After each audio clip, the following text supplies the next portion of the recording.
What's going on, everybody? Thanks for tuning in to another episode of the California Underground Podcast. We have a familiar face back with us tonight. If you've been a fan of the show, you know, host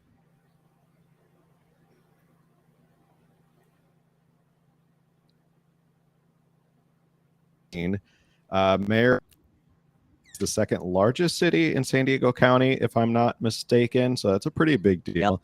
And she is also the rising, newly appointed president of the San Diego Young Republicans. Her resume seems like every time I check in with Cynthia, her resume continues to grow more and more. It's great to have you back on the podcast, Cynthia. How are you tonight? I'm doing great. Thanks for having me on. Excited to be back. Excellent. And as always, the this and best researcher in the West, my co-host Camille. With how are you, Camille? I'm good. Thanks, Phil. How are you? I'm doing well. Dinner, but that's expected. So if I let out like a silent burp, please do not judge me. Oh, geez. So tonight we're going to talk all aliens, right? We're going to talk about Sam Smith and what was Riri doing. That's not the podcast tonight. Tonight we're going to be talking about basically, Cynthia, your journey, how you got started, how you got involved in local politics, because I could tell the story. And it was an event, ironically, at a San Diego Young Republicans event. And you had literally just said to me, I want to get involved in politics. And I think I'm just going to dive headfirst into it. And now here you are working side by side with the mayor of a rather large city in California. So why don't we start there? Where did you get started? And let's talk about your journey to where you are now. Sure. So I'm Cynthia Kaui, and I work as the executive secretary for Chula Vista Mayor John McCann. And to be very clear, I'm speaking as an individual. I'm not representing him, or I'm not representing my employer. And as Phil had mentioned, I am the new president of the San Diego Young Republicans. So just some fun facts. It seems like it's pretty impressive, but I think it's important for people to have context. I did not grow up being a political person, and I was not interested in politics growing up, or as a family we didn't necessarily talk about it. So I think that's a interesting thing to note, how my life is very consumed with it, but I wasn't always this way. And I didn't get involved into politics or became interested in politics until the 2016 election. At the time I was in college, and if you're a student, it's very hard for you to not get plugged in or hear people talk about it. So it was just one of those things that was inevitable. And then a family friend had encouraged me to vote, and I voted. And I got interested in politics more from like the activism and like cultural perspective. So I really appreciate different media and student led organizations, because I do think they provide a really great benchmark and community for people that need people with want to find people with similar values, and have different personalities and figures where they can dive in deep into their values and learn more about the news. So I appreciate everyone at the Daily Wire, Turning Point USA, and PragerU, because I think they provide a lot of great resources for you to learn and be absorbed and get your head started into politics.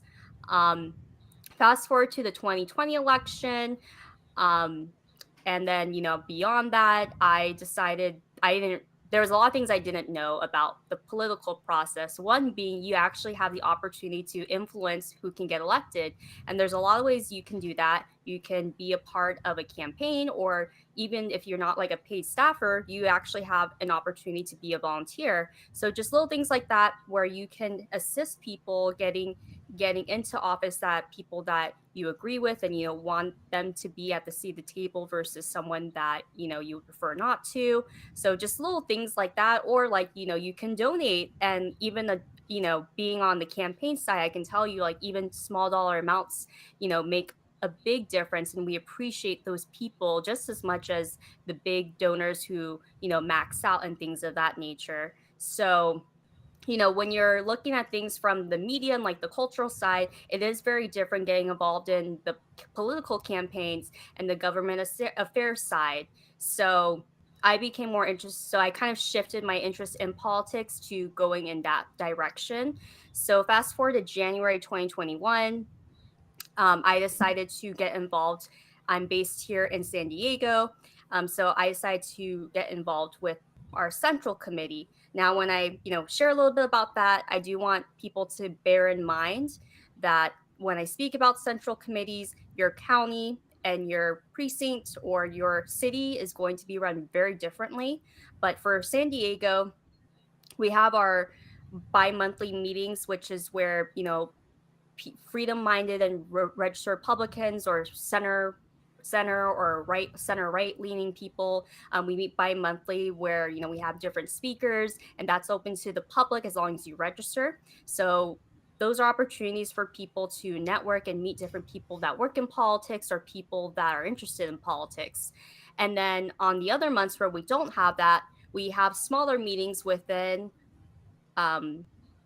registered people in the districts. So in San Diego, we have I think 6 or 5 assembly districts. So those meetings are caucus meetings, and they're made of elected people that run to be caucus members every 4 years. So if you would like to run for your central committee for San Diego, that's actually coming up for the 2024 cycle. So you would need to file for that, sometime in the fall to be able to do that. But even if you're not an elected caucus member, you can still attend that. So that's how I got plugged in, because if you go to the central committee meetings, and Phil has gone to those as well, it can be very overwhelming, especially if you are someone that, might not know who all these people are. But, as you get involved, and if you are a Republican in California politics and you're actually someone that, is well connected and you network around, it'll start to feel small because there's not many of us. So you'll get to know who everyone is. But in the beginning, for the first few months, it can be very overwhelming. And I can understand that because I was someone that got involved in politics after college. Anyone can tell you that if making friends and socializing after college is a lot more difficult than you being in school. You have to put yourself in situations that make you uncomfortable. You're working full time most of the time. And, 9 times out of 10, after you get off work, you don't want to socialize. You want to go be a beach well. So, it takes a lot putting yourself out there and networking and doing all of that. So these caucus meetings are great because they're smaller. They're people that live in the same assembly district as you. And speaking for myself, they're kind of funny. So one of my favorite shows is Parks and Recreation. And just because, it's an opportunity for everyone to be passionate and, want to fight for change and revolution. But, so that's kind of my little tidbit. So that's kind of myself in a nutshell. And I hope with my little spiel, it encourages you to look at what's going on in your county, get involved locally. If I'm someone that did not grow up political and someone that was not a lifelong Republican can, be where I am in a short amount of time, I want you to be able to feel like you can make a difference as well. And the last thing I'll say is you don't have to make politics your entire life like myself. If you're someone that, because there's something to be said when politics is something that you rely on a source of income versus, perhaps you being a volunteer. There's, lots of pros and cons to whichever route you want to take. But, regardless of how much involvement you want to be involved in the political process and in local politics, it's something that I still encourage you to do, regardless of, which hat you wear and how much you would like to do.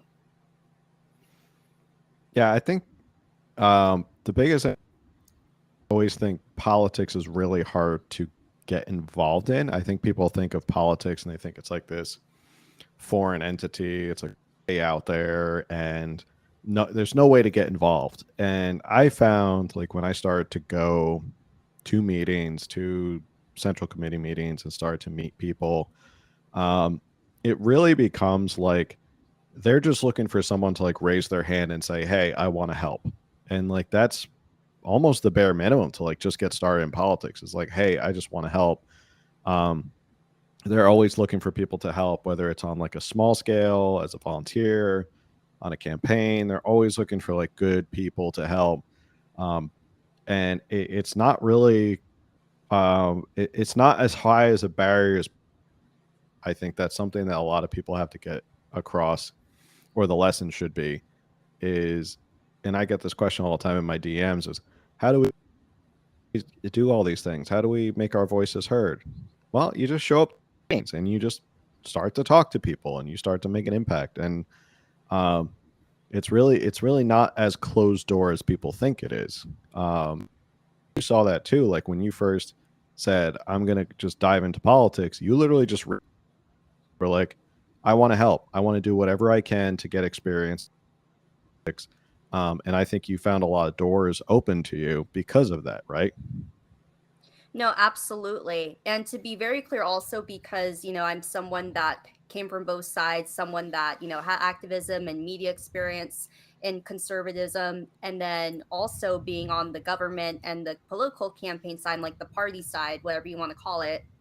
And I can tell you, like, the biggest issue that we have right now is finding people that can be staffers for campaigns, people that can be staffers for elected officials. Like, we desperately like need people. That's why one organization that sprouted after the California recall was a Republican Staff Association. So it's a networking hub for people that are full-time professionals in, the party apparatus, for elected officials, for political campaign consulting, things of that nature. So that way we can feel like we have that kind of community. And also, it's a professional network where we're able to share, different job opportunities within people within our region. Or if also, basically Republican Staff Association has 4 different divisions. There's one in Fresno, Central Valley, Sacramento, San Diego, and then Orange County. I'm just kidding. That was 5. So that organization was literally sprouted because we desperately need people to fill like campaign stuff. And even like for some elected officials, you know, here like locally, like we're always like asking around, like, hey, like, do you know anyone that can do this? And there's needs for both, right? Because there's, it's great to have students for certain things because they have the time, more importantly. And then also, for some roles in politics, there are more needs where you need someone that's professional, that's full time. So I definitely concur with you, Phil, and I want to really echo your point loud and clear. Is that we always need people, and we probably always will, especially if you are someone that's right leaning, conservative, or Republican. But that's definitely like the biggest issue that we have right now, is that we actually really do need people. We need people that are willing to learn, that work hard, and that care about the cause. Yeah, especially I feel like as anyone who's Republican or like center right in California, there's probably a need for anybody to just kind of make it seem like just anybody can like stroll in off the street. And I mean, you have to have like qualifications and skills. And I definitely don't want to like diminish Cynthia and her career so far. Cynthia's gotten where she is because she's bright and she's puts a lot of effort and works really hard. I know you were for campaigns, and then that sort of like snowballed into like your work now. Also, you were working for OAN for a little bit, so all of that stuff, you kind of just like really dove in, and you said, "I'm just going to do everything I possibly can."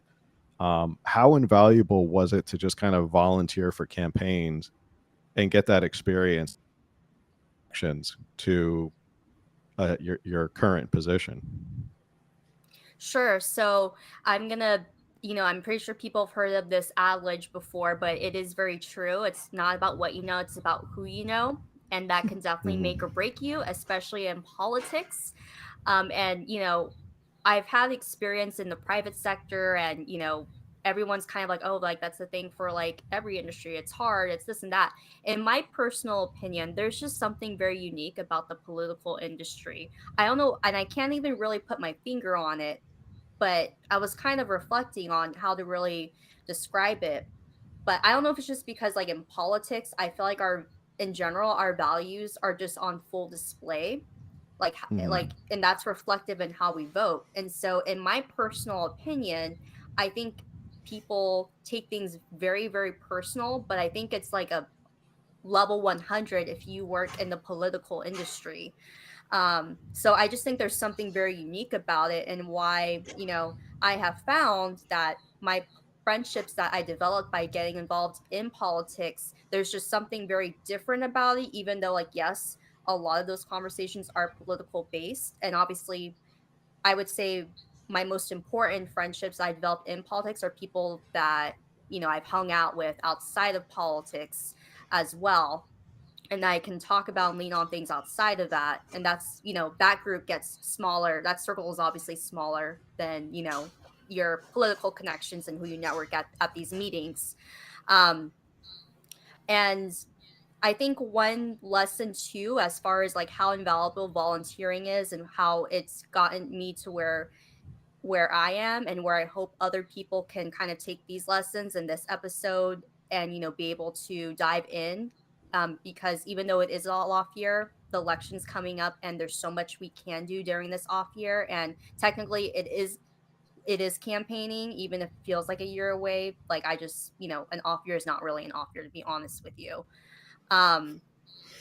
So basically, one invaluable thing in volunteering also is, I mean, I don't know if this is necessarily a unique situation, but I'll share, something personally. So you might kind of hear like certain things, like a myth, like, oh, you need to have this amount of X experience to like dive into this. I'll be very honest. Like I said earlier, January 2021 was where I got involved with the party. And right now we're in like February 2023. So that was like 2 years ago. So if we wanted to count like the last cycle, that's like the 2022 cycle. So there was a lot of volunteering during that cycle for me as far as the campaign side, but I actually was paid by one of those campaigns, and I was like a campaign staffer. And so I want to give a shout out to Micah Grant, who was the general consultant and the campaign manager for a former congressional candidate named Tamika Hamilton, which I know, is a great friend of ours of the show, and, for all three of us personally. I was talking to him about different things, because I was getting pulled in different directions for different opportunities in politics. And, I was very obviously spread thin. I was, as Phil said, I was working for OAN full time. I had gotten laid off from my private sector job. And I remember that day I went to like my first San Diego Young Republican event. And yeah, like Phil said, fun fact, I met him at that event and now I'm the president. So it's really full circle moment for me. And everything he said is true. I told him about like, oh, I just got laid off. I want to work in politics. But anyways, so Micah told me, like, you don't have to get baptized in this industry. Like, you don't have to wait multiple cycles to feel like you have worth.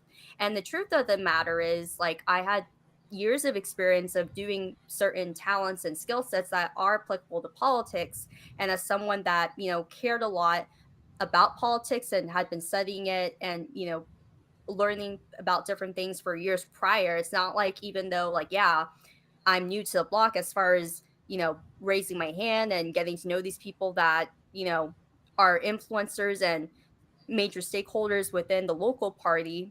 But that's not to say that I'm like some noob. I'm someone that has a lot to bring to the table. And even if, and in my personal opinion, you don't have to be someone that's in their 20s that, has life experience, whatever. Like, even if you're a student, you should be able to say that too. Because guess what? The one thing that you have over professional is you have time.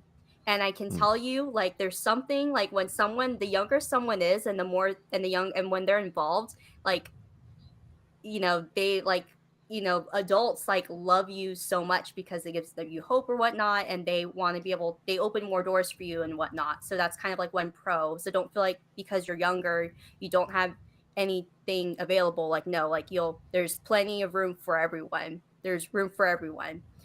But anyways, so I got paid my first campaign cycle, and I don't want and I want to share that because I don't want people to feel like, I can only volunteer and do that, because volunteering is great. But for me, like, I personally knew I wanted to make politics, like dedicate my life to it for a long time. And so I knew, because of my involvement, how much I cared, like, there was just no way I can just be this devoted to something and not feel like I can't monetize my creativity and my skills and my talents because of just how much time I was invested into the cause.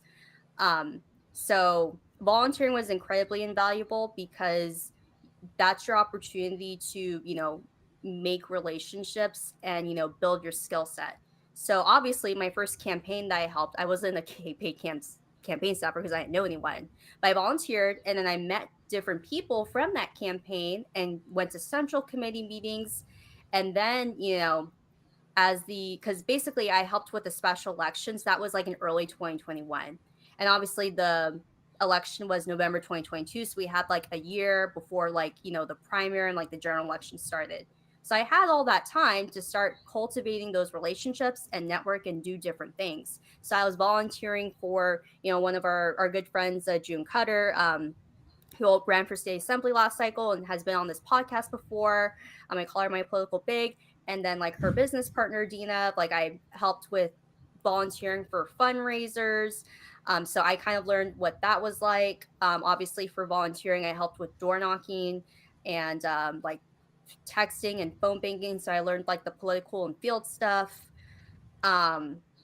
So just little things like that. And then basically after I got let go from my private sector job, I worked for One American News Network. So I was a producer and a writer. So I had that experience of like the conservative media side and understanding how that works. So it's incredibly invaluable for you to get your foot in the door, would start, volunteering. And that's what I recommend for everyone. So, for the next steps, basically the filing deadline is in the fall, but you are going to start seeing people do more media rounds and start announcing their campaign soon.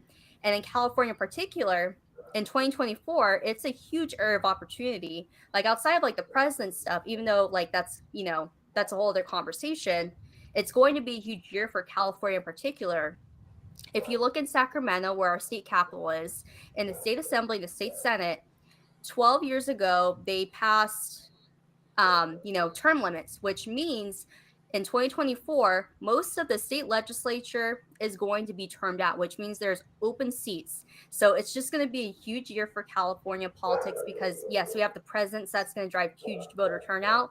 But I just think about like all the money and just how much enthusiasm, all the ads, and like, just how much all both political parties are going to be at it because there's just, when basically in campaign terms, if there's an open seat, that means like both major parties are going to be pouring in all their resources in it, which means the voter turnout's going to be higher. So I just kind of like am a campaigner like that. I think about those kinds of things. So that's what I recommend. So to answer your question, Phil, it's incredibly invaluable. It's opened a lot of doors.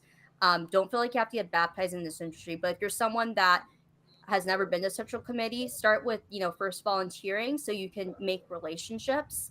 And then, from there, if people see your worth and your value and you're someone that works hard, you're someone that's passionate and devoted, like people remember that. And it's not something that like you seek out necessarily too. Sometimes it's the most unexpected opportunities that are the best. Like, the campaign I was employed by was Amy Reichert for San Diego supervisor. If you asked me like a year before, like when I first volunteered for my first campaign, I would have never. For first of all, Amy didn't think she was going to run until January 2023 when the lines were redrawn. So that itself, she didn't even know she was going to be a candidate until then. Like, so, and then like a month later, I got recruited by the campaign manager and herself. So, that kind of happens. And I never, again, not only was the campaign something that like all of us never thought would happen, but also like I never thought that would be the specific campaign that I would be. So I hope, all of that makes sense to you all. And I hope that you all leverage these opportunities to volunteer and get involved for this election cycle. So go ahead, Camille. I could tell you. Well, I have a question. I do have a question. You talk about the central committees, which I understand what those are, but you are the president of San Diego Young Republicans. Is that correct? Yes. Okay. So explain the difference between a central committee and the Young Republicans group and how they work together or don't work together. Sure. So the central committee, I would describe it as like the cream of the crop as far as like the pyramid. Basically, it's kind of like that's like kind of like the big umbrella of it all, and where I would encourage people to get involved first. So what the central committee is, it's basically like a huge body of freedom-minded, center-right, / Republican conservative people that gather to kind of, mastermind and, get together to network, have different speakers, things of that nature. Those central committees are run by our county party. So in particular, I'm speaking about San Diego County. So the central committees are put together and organized by the San Diego Republican Party. And that obviously includes like the Cox meetings, which is the other bi-monthly aside from the central committees. San Diego Young Republicans is within that umbrella, but it's kind of like, it's basically a standalone organization. However, because, Young Republicans is a very well-established statewide and, to be honest, a national-wide organization and apparatus, it's not like something that's like grassroots or anything. It's something that's been around for a long time. So if you look up Young Republicans, there's organizations across the state. So there's one in Orange County, there's one in Los Angeles, there is one in San Bernardino, and then we have those local county Young Republican organizations, and then we have like the California National Republican Federation, which is kind of like, you know how we have like the county Republican parties, and then we have like the California Republican Party, which is like the state party. We have a state like wide organization that's representative of like the Young Republican like apparatus. And then, we have, if we go beyond party stuff, we have like the Republican National Committee, which is like the national side of like, the party apparatus. And then, each state has their own thing, and then each county. For Young Republicans, we have the Young Republican National Organization. So while there's a lot of collaboration amongst everyone, they are very separate. But like, for example, like if there's like a specific campaign or whatnot where it's a battleground where there is an opportunity for a Republican to win, the county parties, if they're good, they should be collaborating with all the necessary organizations to do that. So, Okay. In San Diego, we have like, we have the Young Republicans, and then, we have like some other causes as well. I'm personally like plugged into our county party, along with our chairwoman Paula Witzel, and then also our chairman emeritus Tony Gavarek. So if there's any kind of like big things going on within the party stuff, I am plugged into those specific stakeholders and those leaders for us. So that's kind of like the difference between all that. Even though like we're all Okay. Republican and we're all involved, intertwined, it is very, very different. Can I ask how old is young? When you say like, is there an age limit? Is there an age range? How young is young? Yeah, so Young Republicans, we're speaking in terms of if you are the age between 18 to 40. Now, that is not to say that we don't have, people that don't go to the socials that are above that or under that. All are welcome, but that's how we define Young Republican. I am officially old. I still make the cut, barely. That's great, Phil. So you're the new president. What's the first order of business as the new president of San Diego Young Republicans?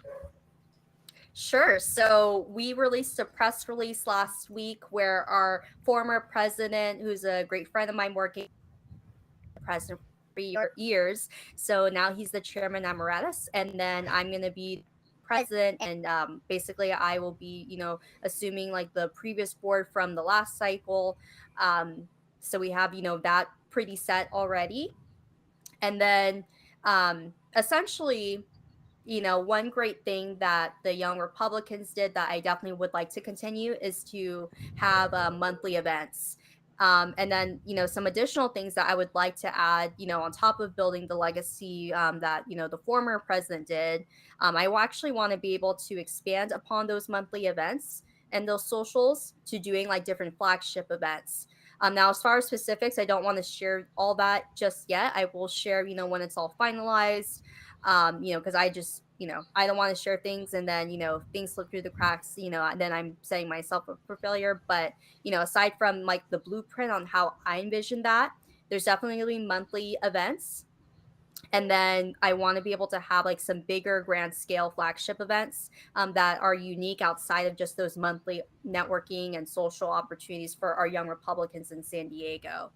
And another thing that I actually also want to add on top of this is, basically, even though, yes, it is a political organization, I do recognize that there are people that might not be like as political fanatics as maybe myself. So even though like we are welcoming to people of, that are registered Republicans and people of different that reside within like the different fractions within the Republican Party, there are people that are young Republican members that don't work in politics. They work in the private sector or the public sector or whatnot.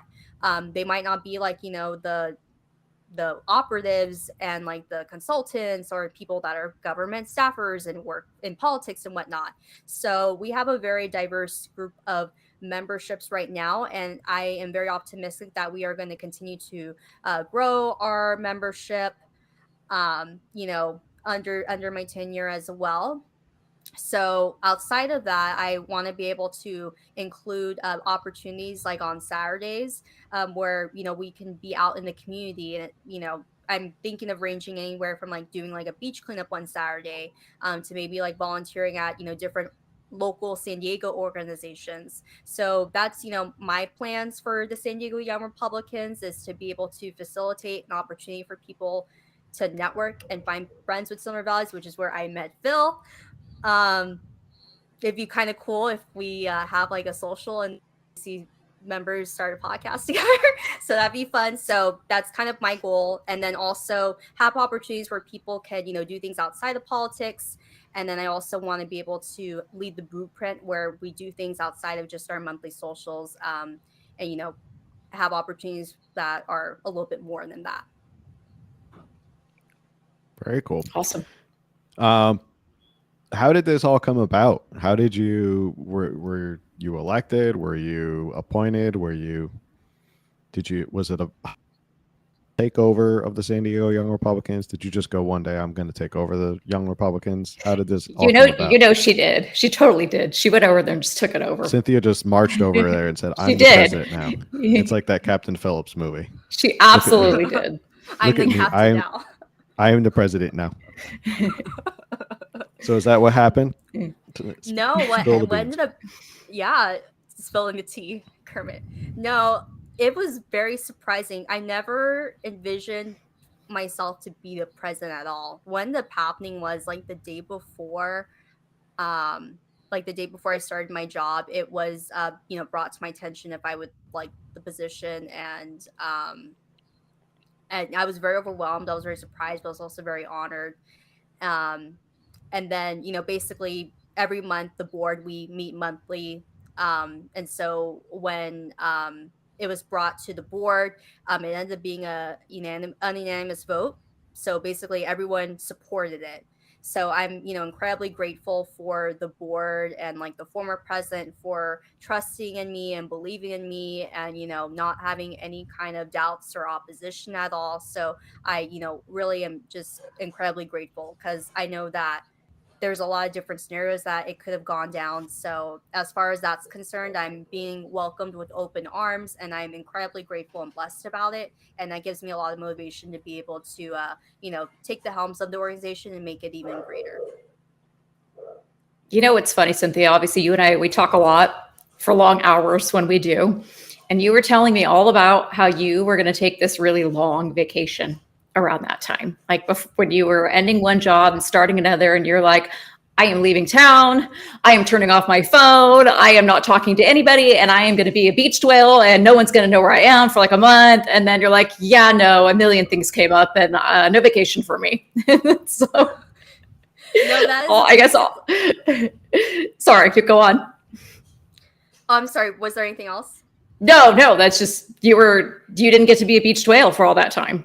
No, I really didn't. So what, basically, to kind of give context to what Camille said, that's 100% right. I was like, well, I never, I basically, if you ask myself, even just a few months ago, I thought my life was going to be very different. So like I shared earlier, I worked for One American News Network. That was my full-time job, 40 plus hours, whatnot. And then I was volunteering for different campaigns. And then I was employed by One Night Campaign. And then when I was at a fundraiser for a candidate that I was volunteering for, I met this great gentleman named Dan Hom, who is now the new chairman of the Lincoln Club, which is, a very different organization outside of Young Republicans I'm a member of.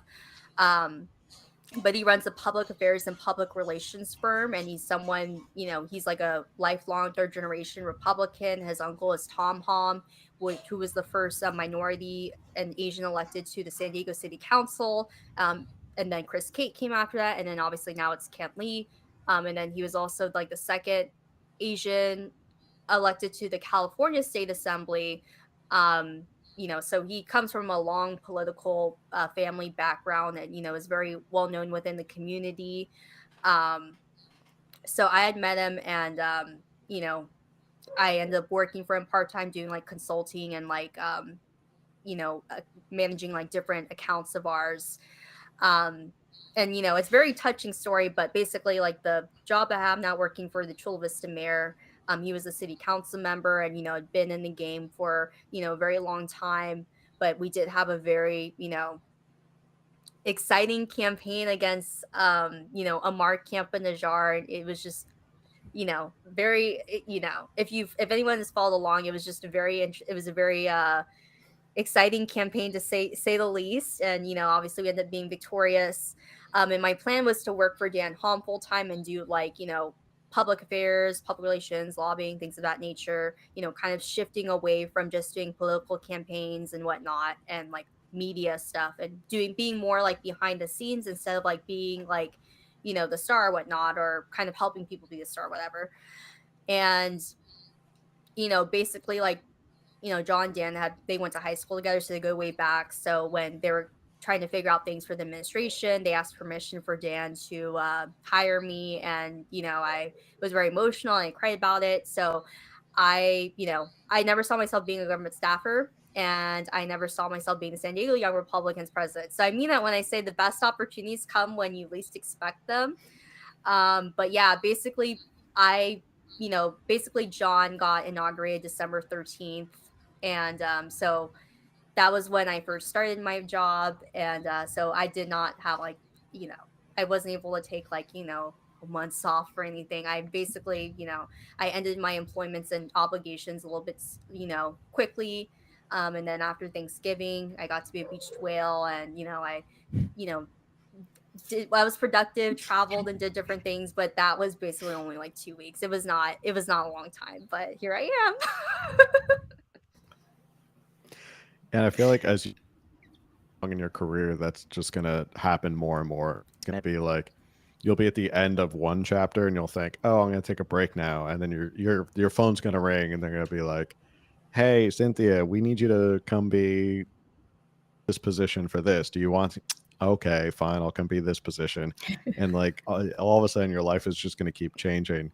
Um, we've talked a lot now that you've been in local politics for a while. In these last couple minutes, what's the big thing that's bugging you right now in politics? And don't say Sam Smith or Rihanna or, because those are not the correct answers for local politics. Aliens. Alien invasion. No alien invasion here in San Diego. So what's one thing that, like, I know there was a little bit of controversy down Chula Vista because on Sandag, and what happened with all of that, and like how they sent and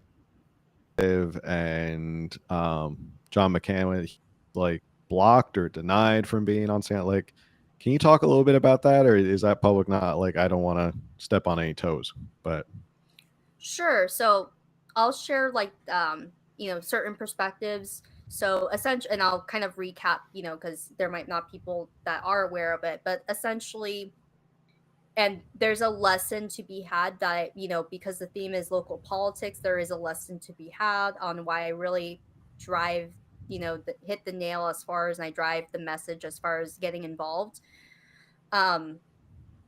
So for Sandag, traditionally, it usually is the mayor that is the representative, for the municipal for Sandag. Now, if you study although the city council, the mayor is nonpartisan, um, ultimately, while there are some things that both parties can agree on, and there are successes that have come from those kinds of things, there are obviously some topics that, both major political parties, Democrats and the Republicans, will not agree on. And I'm not saying that to be divisive. It's just a fact. It is what it is. So if you study the political nature of Chula Vista, it's, very unique, because if you go back into the archives in city San Diego politics, once upon a time, we were very Republican. Like, the city council was mostly Republican. The county supervisors was also mostly Republican. And then Nathan Fletcher was, like, outnumbered once upon a time. Most people don't realize he was like the second Democrat. And then obviously in 2020, we lost like the 3-2 majority to be 3-2 Democrat. So and then now, it was mostly Republicans in the San Diego City Council, and now it's all Democrats. Things can change over the next decade. And one thing that, I am frustrated as far as Republicans, and I hope it can change locally. Hey, once upon a time, a decade ago, Republicans were all over that.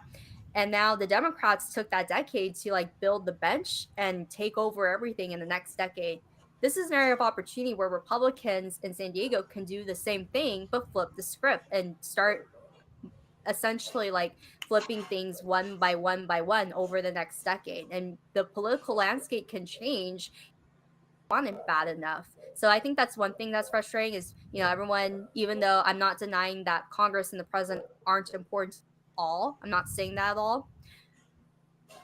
That's my biggest frustration for Republicans in general, is I wish that the focus could always be on local politics. So, for example, bringing it to Chula Vista, and again, I'm just sharing facts. I'm not sharing my personal opinions at all about what happened. I'm just simply laying out what happened. Essentially, because Mayor McCann is like the only Republican, if you look at the political registration, for this matter, because in the news, Sandag is extremely controversial, and it is very partisan in the sense that, the Republicans essentially support more things versus the Democrats. They support one thing or the other. And essentially, John McCann, like, he campaigned heavily on opposing the mileage tax that Sandag's opposed, and he obviously does not still agree with that at all. And so he had made the motion at like one of the council meetings in December to be the representative, didn't get any seconds, and then, essentially, ended up being one of the council members being the representative, and then all the other council members became like the first alternate, the second alternate, because of the different motions that they brought up in that council meeting. Mayor McCann did feel that it was important for them to have representatives. So I do want to clarify that, because I know if you study, different San Diego regions, Vista and Escondido, how they run things, it's just very different. If you compare Carlsbad, San Diego, things of that nature, every city and region is different. And I can't speak for all of them. And I'm not going to pretend that I have the time to know all of that, but just know that they are very different. So like, for example, I am aware that in Escondido and Vista, instead of just going through the motions and having representation, I know that, Vista doesn't have a Sandag rep. So it depends on like, the personalities, depends on the region. But that's, what happened in Chula Vista. So essentially, from the campaign side, we did have 2 Republicans running in 2 of those city council seats. So essentially, like, if people paid attention to local politics, things could have looked very different, from that city perspective, as far as votes are concerned. So that's, kind of been my biggest frustration, just in general, not specifically just focusing on like my day-to-day necessarily, but in general, like, I really hope Republicans get involved locally, get involved with young Republicans, and, get involved in the process, because these little things like make a difference and they matter so much. I love grassroots activism, but there's something to be said, being proactive instead of just being reactive. Because I can tell you at the end of the day, if there's like a certain shift as far as the political power, I mean, I'm really just sorry to say this, but I don't want to be like, I don't want to, discourage people and say your votes, your voice doesn't matter. But I'm just letting you know right now, they're very they're it doesn't. There's not much that can change their minds when they're up there. Yeah, that's just the truth. And I'm not saying that to be a black pillar or doomer and gloomer. There's just look at San Diego County politics, look at local politics. I'm not saying that to like discourage people. I'm just saying I don't even have to like sensationalize it. It's just been in the news a lot. I'm not saying anything that's not true. Right. And I think everything you're saying full circle, which is first off, people do have to get involved in politics. That's one thing Democrats do have a much stronger advantage at, is that they do get a lot of younger people involved. And likewise, those younger people, they stay in the Democratic circles longer. They become staffers. They do this, they do that. And sooner or later, they say, hey, one of you look good. Why don't you run? They get them to run. Those people become city council members. They become local politicians. And those local politicians become your state senators and your state assembly. And it just kind of percolates up from there. So, and like side, when you don't get people involved in local politics, in caucuses, in central committee, you get a lot of, and I hate to say it, like, I guess like the boomer kind of run the party and just think like if somehow we could all just resurrect the ghost of Ronald Reagan, like everything would be better. And the truth is they just continue to lose ground more and more. They're stuck in the past and they don't have young people who are kind of coming in saying like, hey, this is what's happening, what's going on in culture, and this is what we believe. So it all kind of comes full circle. And I think your story, because it shows like if you want to get involved, you just got to raise your hand and like just get out there, because before you know it, you're going to be like Cynthia, where there are like 8 different people pulling you different ways because they see that you're talented and you want to get involved, and you'll be like, hey, can you be involved in this? Can you be involved in that? And it is a small community. Like even San Diego, you think like a big city like this, it's going to be a lot of people, but it really isn't. You kind of keep running into the same people over and over again. And once you find your people like in the political scene, we have like our people down here that we always talk to and hang out with, little like posse that you hang out with and make, it all the lessons are very important that people should take away from this. And don't be discouraged if you're over 40. There's hope for us too. We also, I agree with messaging and, getting involved and back, trying to go back in the past thinking it's going to work now. What worked then. But in my personal opinion, I agree with you. Like, what worked back then is not necessarily relevant now in most cases. And yes, there are some boomers that we do love. So if you are over 40, you're definitely welcome to San Diego. I am not a boomer. 40 is not boomer. Is insulted. She's storming off the podcast. I'm okay. I'm all right. I'm thinking. I want to touch on something really fast. What's that? Sorry. No, I just wanted to touch on something really fast because a lot of the things Cynthia said, they were wonderful, but something we were talking about before the podcast, you don't have to be this highly organized people person who's like a go-getter. Like, you don't have to be the person on the phone in front of people. Like Cynthia was talking about, there's a need for people in the creative sector. They need photographers, they need graphic designers, they need people that can edit and can write, can do web design and stuff like that. Like there's all kinds of talents that are necessary for political campaigns. And so I just wanted to add that. 100%. And like, if you are someone that loves tech and data and coding and programming, we need data people too. Like, there's so many things where if field and political stuff and media stuff, comm stuff does not interest you, I promise you there is things for everyone that they can do and contribute to the cause. And I am not a boomer. That is all. Yeah, we could use some more creatives. I think on the Republican side, I feel like it's kind of gotten a little stale. Oh, 100%. Yeah, I brought up Except people that can come up with something other than Reagan, you mean? Phil and I were laughing about something about that. I don't know if you've been getting the emails, Cynthia, from Mike Cargile. Yes. He's running for chairman of the California Republican Party. Mm-hmm. Has, I would probably say, like, no shot in hell of winning. But I just opened up one of his recent emails, and the first headline was "Reviving Reagan's Legacy," which, I mean, a lot of people have positive ideas about Reagan, but at this point, it's now 2023. I think maybe we should move on from Ronald Reagan. It'd be, but anyway, that's getting off topic. So I think. Well, I mean, like you and I talked about yesterday, Phil, we're trying to reach Gen Z. Reagan died before Gen Z was born. Like, yeah, this to them, this is like, he's like as historical as Lincoln, and so I love Reagan. I love what he stood for. I love what he did. But yeah, we do need to freshen things up a little. And I am not a boomer. And so therefore I do understand that. I am young enough. I was only a baby.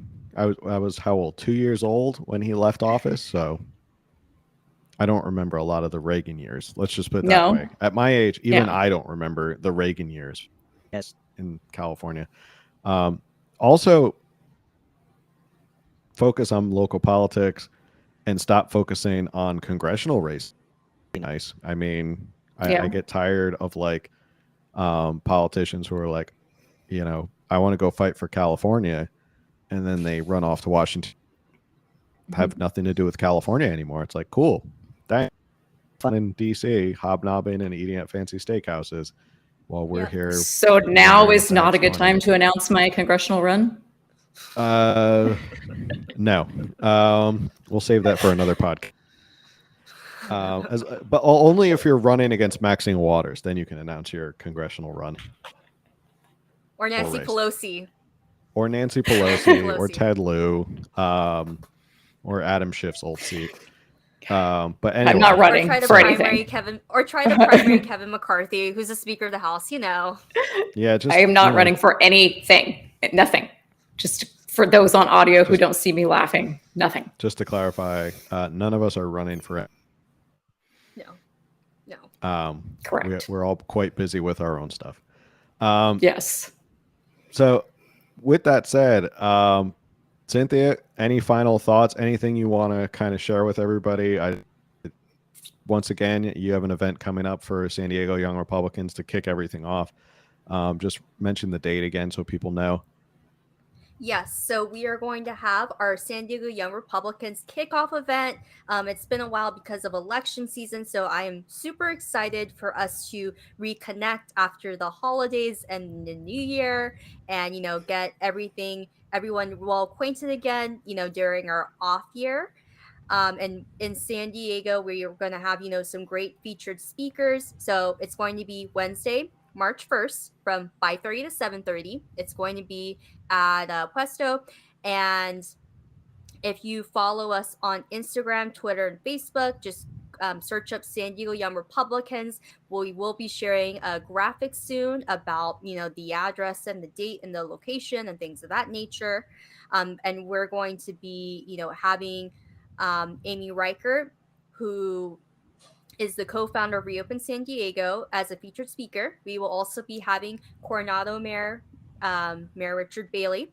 We're going to be having Chula Vista Mayor John McCann, and we're also going to be having El Cajon Mayor Bill Wells as our fourth featured speaker.